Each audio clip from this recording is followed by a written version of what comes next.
நேயர்கள் அனைவருக்கும் வணக்கம். 10 ஏவுகணைகளை ஏவி தென்கொரியாவையும், அமெரிக்க அதிபர் ட்ரம்பையும் ஆடி போக வச்சிருக்காரு வடகொரிய அதிபர் கிம் ஜாங் உன். அத பத்தி தான் நாம இந்த வீடியோல பார்க்க போறோம். இது போட் டாக்ஸ் நிகழ்ச்சி. நான் உங்கள் மணிகண்டன். வடகொரியாவோட தலைநகர் பியாங்யாங் அப்படின்ற இடத்துல இருக்கிற சர்வதேச விமான நிலையத்துக்கு பக்கத்துல சுனான் அப்படின்ற பகுதியில இருந்து 10 ஏவுகணைகள் ஏவப்பட்டிருக்கு. அதாவது வடகொரிய அதிபர் கிம் ஜாங் உன் அவரோட உத்தரவின் பேர்ல இந்த ஏவுகணைகள் ஏவப்பட்டிருக்கு. வடகொரியாவோட அதிபரா கிம் ஜாங் உன் இருக்காரு. இந்த வடகொரியா கிட்ட பார்த்தீங்கன்னா, சக்தி வாய்ந்த பாலிஸ்டிக் ஏவுகணையில இருந்து அணு ஆயுதம் வரைக்கும் இந்த வடகொரியா கிட்ட இருக்கிறதா சொல்லப்படுது. அதாவது வடகொரியாவிலிருந்து ஏவக்கூடிய ஏவுகணை பார்த்தீங்கன்னா, அ வடகொரியாவிலிருந்து அமெரிக்காவுல இருக்கக்கூடிய வெள்ளை மாளிகையை தாக்குற அளவுக்கு அவங்க கிட்ட சக்தி வாய்ந்த ஏவுகணைகள் இருக்கிறதா சொல்லப்படுது. அதாவது வடகொரியாவுக்கு பக்கத்திலேயே தென்கொரியா இருக்கு. இந்த வடகொரியாவுக்கும், தென்கொரியாவுக்கும் ரொம்ப வருஷமா பிரச்சனை இருந்துட்டே இருக்கு. இப்போ வடகொரியாவுக்கும், தென்கொரியாவுக்கும் அ நீண்ட நாளா இந்த பிரச்சனை இருக்கிறதுனால, அமெரிக்கா என்ன பண்றாங்க அப்படின்னா, அ தென்கொரியாவுக்கு அவங்களோட ஆதரவ தெரிவிச்சிருக்காங்க. இதனால அமெரிக்கா என்ன பண்ணியிருக்காங்கன்னா, அமெரிக்காவோட ராணுவ வீரர்கள், அதுக்கப்புறம் அமெரிக்காவோட போர் விமானங்கள்லாம் பார்த்தீங்கன்னா, தென்கொரியாவுல நிறுத்தப்பட்டிருக்கு. அமெரிக்கா ஏன் இத பண்ணியிருக்காங்க அப்படின்னா, தென்கொரியாவோட பாதுகாப்புக்காக நாங்க எங்களுடைய போர் விமானங்கள், ராணுவ வீரர்கள்லாம் அங்க இருக்கிறாங்க அப்படின்னு சொல்லிட்டு தன்னுடைய ஆதரவ தென்கொரியாவுக்கு தெரிவிச்சிருக்காங்க. இதனால வடகொரியா என்ன பண்றாங்க அப்படின்னா, தென்கொரியாவையும், அமெரிக்காவையும் மிரட்டும் விதமா அடிக்கடி என்ன பண்ணுவாங்கன்னா, ஏவுகணைகள ஏவி அவங்களுக்கு ஒரு மிரட்டல குடுப்பாங்க. இது தொடர்ந்து நடந்துகிட்டே தான் இருக்கு.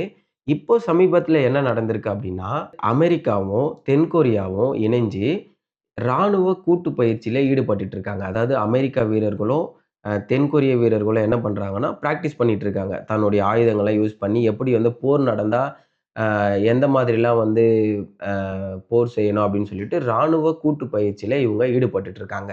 இந்த இந்த கூட்டு பயிற்சி எப்பல்லாம் நடக்கும் அப்படின்னு பார்த்தீங்கன்னா, ஒவ்வொரு வருஷமும் ஃப்ரீடம் ஷீல்ட் அப்படின்ற பேர்ல தென்கொரியாவும், அமெரிக்காவும் இணைஞ்சு கூட்டு ராணுவ பயிற்சியில ஈடுபடுறது வழக்கமா நடந்துட்டு இருக்கு. வருஷத்துல ஒரு முறை இவங்க இந்த கூட்டு ராணுவ பயிற்சியில ஈடுபடுறது வழக்கம். இந்த பயிற்சியில முக்கியமா பார்த்தீங்கன்னா, அ 2 நாட்டு வீரர்களும் அவங்களுடைய செயல்திறன் எப்படி இருக்கு? அதுக்கப்புறம் அத எப்படி இன்னும் அதிகமா மேம்படுத்தலாம்? அது மட்டும் இல்லாம டெக்னிக்கலா எப்படி அ வெப்பன கையாள்றது, இன்ஃபர்மேஷன் எப்படி ட்ரான்ஸ்ஃபர் பண்றது, இந்த மாதிரியான விஷயங்கள கொஞ்சம் அப்டேட் பண்ணிக்கிறது. இந்த மாதிரி 2 நாடுகளும் அமெரிக்காவும், தென்கொரியாவும் தங்களுடைய திறன மேம்படுத்திக்கிறதுக்காக, இந்த மாதிரியான கூட்டு ராணுவ பயிற்சியில ஈடுபடுவாங்களாம். இந்த 2 நாடுகளோட ராணுவ வீரர்களும் இணைஞ்சு கூட்டு ராணுவ பயிற்சியில ஈடுபட்டிருக்கும்போது தான், வடகொரிய அதிபர் கிம் ஜாங் உன்னோட உத்தரவின் பேர்ல 10 பாலிஸ்டிக் ஏவுகணைகள் ஏவப்பட்டிருக்கு. அதாவது வடகொரியாவின் தலைநகர் பியாங்யாங்கின் விமான நிலையத்துக்கு பக்கத்துல இருக்கிற சுனான் அப்படின்ற பகுதியில இருந்து இந்த ஏவுகணைகள் ஏவப்பட்டிருக்கு. இப்ப என்னன்னா, 2 நாட்டோட ராணுவ வீரர்களும் கூட்டு ராணுவ பயிற்சியில ஈடுபட்டிருக்கும்போது, திடீர்னு 10 பாலிஸ்டிக் ஏவுகணைகள் ஏவப்பட்டதும், அங்க ஒரு பதட்டமான ஒரு சூழ்நிலை நிலவிருக்கு. இந்த வடகொரியாவோட இந்த ஏவுகணைகள் எல்லாமே போயிட்டு பார்த்தீங்கன்னா, ஜப்பான்ல போய் விழுந்திருக்கு. இந்த ஏவுகணைகள் எல்லாம் ஜப்பான்ல போய் விழுந்த உடனே, ஜப்பான்ல இருக்கிறவங்க ரொம்பவே பயந்து போயிருக்காங்க.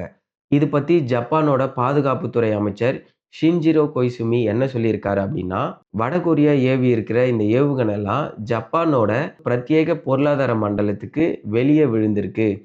இதனால இந்த ஏவுகணைகளால எந்த ஒரு விமானமோ, கப்பலோ அந்த மாதிரி எதுவுமே சேதம் அடையல அப்படின்னு சொல்லிட்டு அவர் தெரிவிச்சிருக்காரு. இதுல முக்கியமா பார்க்க வேண்டிய தகவல் என்னன்னா, இந்த ஏவுகணைகள் எல்லாமே வடகொரியாவுல இருந்து தான் ஏவப்பட்டிருக்கு அப்படின்னு சொல்லிட்டு தென்கொரியாவோட ராணுவம் என்ன பண்ணியிருக்கு, உறுதி செஞ்சிருக்கு. அது மட்டும் இல்லாம வடகொரியாவிலிருந்து ஏவப்பட்ட இந்த ஏவுகணைகள் 350 கிலோமீட்டர் டிராவல் பண்ணி ஜப்பான்ல விழுந்திருக்கிறதாவும் தென்கொரியா ராணுவம் சொல்லியிருக்காங்க. இப்போ தென்கொரியாவும், அமெரிக்காவும் கூட்டு ராணுவ பயிற்சியில ஈடுபட்டுட்டு இருக்கும்போது, இந்த மாதிரி வடகொரியா தன்னுடைய ஏவுகணைகளை ஏவுனதுனால, அங்க தொடர்ந்து ஒரு பதட்டமான சூழ்நிலை நிலவிட்டுருக்கு. அது மட்டும் இல்லாம, தென்கொரியாவும், அமெரிக்காவும் வடகொரியாவ இப்போ ரொம்பவே தீவிரமா கண்காணிச்சுட்டு வந்துட்டு இருக்காங்க. இந்த வீடியோ பார்த்ததுக்கு ரொம்ப நன்றி. இதே மாதிரி நாம அடுத்த வீடியோல சந்திப்போம்.